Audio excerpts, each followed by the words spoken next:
I think we're here again. This time we're in my backyard. Uta Hagen here with uh, my ideas for using movement to keep your mind and body connected. I'm just realizing I have to push my computer back on the bench or I'm in danger of everything falling down. Now, just a little plug for my children's book, My Heart, Your Heart, by Leah Utsura. Leah Utsura is my children's author name. I decided to keep those separate since the Uta Hagen material is more for adults. And I'm just going to show you a picture. Oh, yes, I had that on my site, the half-fallen oak, and my dad's shoe, and the stone that I used for My Heart, Your Heart. This is a book for processing the death of a grandparent. It's very good to read to a child, or even adults find it very, very soothing after they've experienced a loss.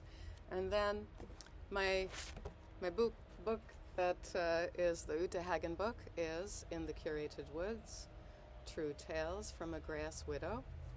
I also have a lot of my nature photographs in this book because nature is healing. And when your spouse has done something so drastic, and everything about your family and the way your children approach you and the way nowadays the world approaches you, it's cause to pause and say, how am I going to heal myself? And for example, here is the photo of my garden with the dahlias, which are all frozen now. We still have some anemones and salvias, thank goodness. One more monarch butterfly today, so that was number 85. It's a bit of a low count for the season. But I'm out here kind of in my my stretching clothes, and I'm going to show you some of the things that I do. And I've got a stool with these walking sticks that are from summer training. They were designed for summer training for cross-country skiing, and it's kind of turned into its own sports activity. It is just a wonderful training activity to do, whether or not you are interested in taking up cross-country skiing in the winter. And I find it very uplifting.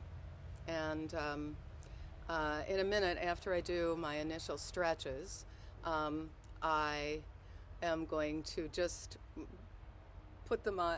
I have my boots on still, and I'm going to do a little circuit just so that you can see something about what the movement is like. It uses up more energy, and it allows you to be more upright, which I find very spiritually uplifting.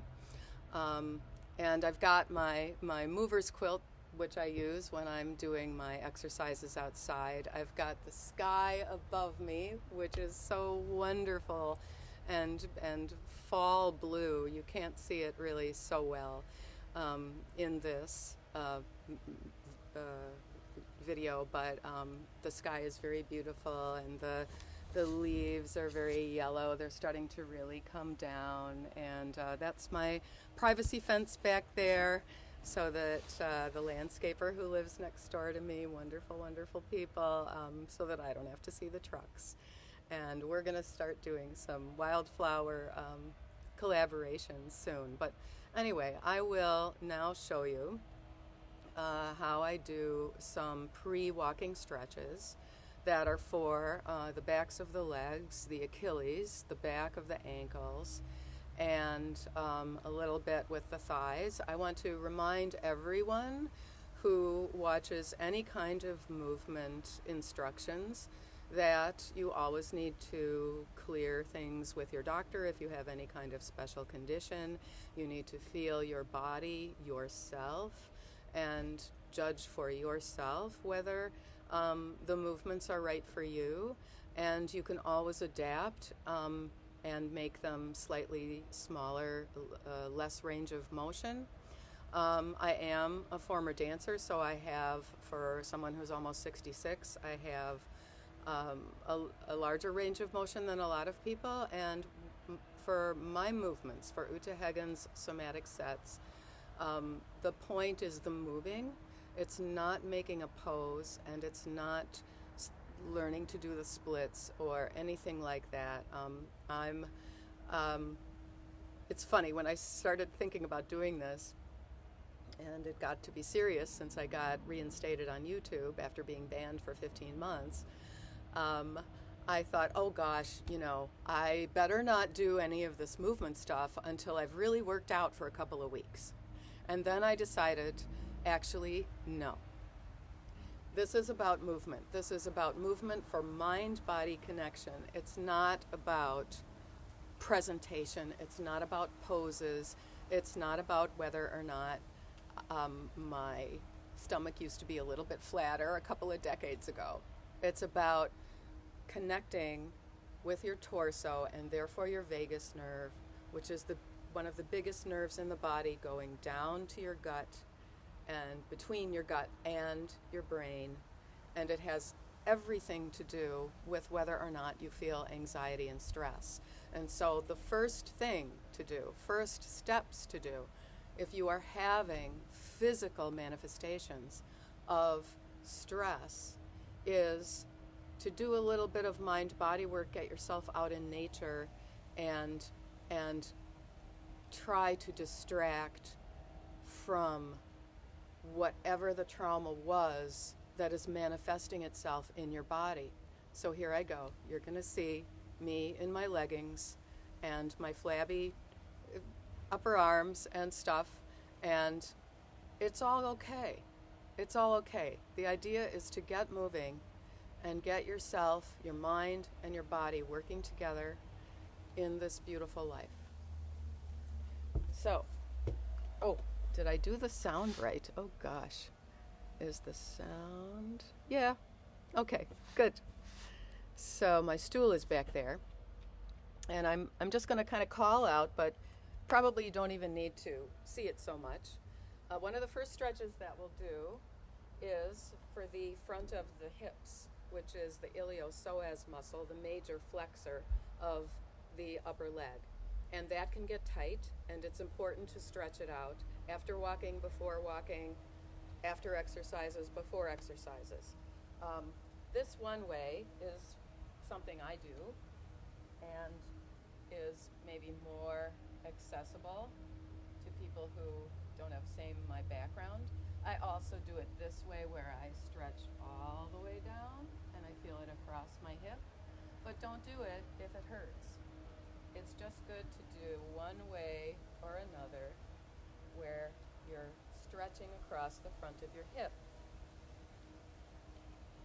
It's also very good to stretch the back of your calf, the Achilles. That gets tight from walking also. Now, this is one that is really good for the upper thigh, can't think of it, the quads, quads, hamstrings. Okay, so now there are different ways to do this, and if you don't have this kind of flexibility in your knees, you can always hook a ribbon or something around your ankle and go for this. But what I'm doing is working on complete flexion of my knees. So I go like this, and it's a passive stretch, and then I straighten up, and I'm completely flexing my left knee. I'm going to quickly turn around and just do it with my right. But if you cannot completely flex your knee, don't force it ever, because it's not good for your tendons. But it's really good to stretch out all the tendons and muscles for after exercising, because when you exercise, you tighten them up and they need to be stretched. So I'm just going to take my leggy sticks. I'm going to show you. I know the light is funny. It is what it is. I'm on my deck, and I'm in the shade. It's Leki. And this is how your hands fit in to the straps. They're pretty inexpensive. I'm not being paid by this company or anything. There might be another couple of brands. And you don't have to work your hands too hard because you have these straps. And there's a little push that you give yourself. And it just involves your upper body a little bit more. You feel a little bit more upright. And so I'm just going to walk around and come back, and then I'm going to show a couple of my floor exercises. So here I go. Stool out of the way.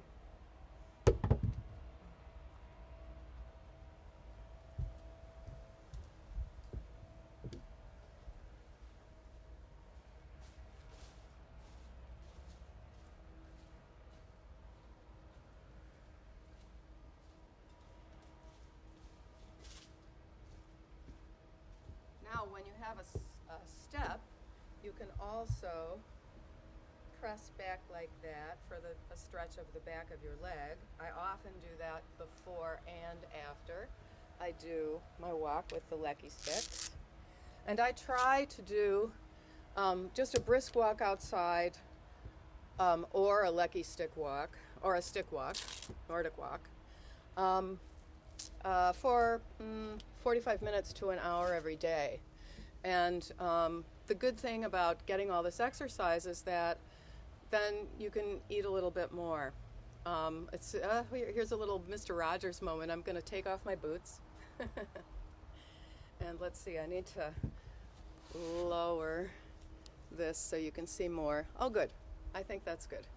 So this is pretty fun for me. I haven't taught dance in a long time, or I wouldn't call this dance exactly, but I haven't taught movement in a long time. So once again, I'm going to do that stretch, and I'm just going to go through a couple of my first steps. These are mostly on my back with my legs bent, and trying to get loosening in the lower back, and to really be using and activating all of the layers of muscles across the torso. And one day I'll work my way up to the whole half-hour long sequence, but I'm just going to show a couple of the first exercises. And one thing I really love to do is I love to do at least 7 to 10 minutes of this before I go out on my walk, because then when I'm walking, I feel just really activated all the way through my torso, and there is an inspired spiritual feeling from it. And in the PTSD problem that I had as a result of the trauma of dealing with my former spouse's identity journey, which was sort of erasing of me as the mother, since he started calling himself mother too. I started having this anxiety that was especially manifested in my throat, and I got some panic attacks with chest pain and stuff. And for a long time, I didn't even know what it was. And I finally got diagnosed, I think it was in 2012 or something like that, with PTSD. But things are a lot better. I don't really take very much pharma.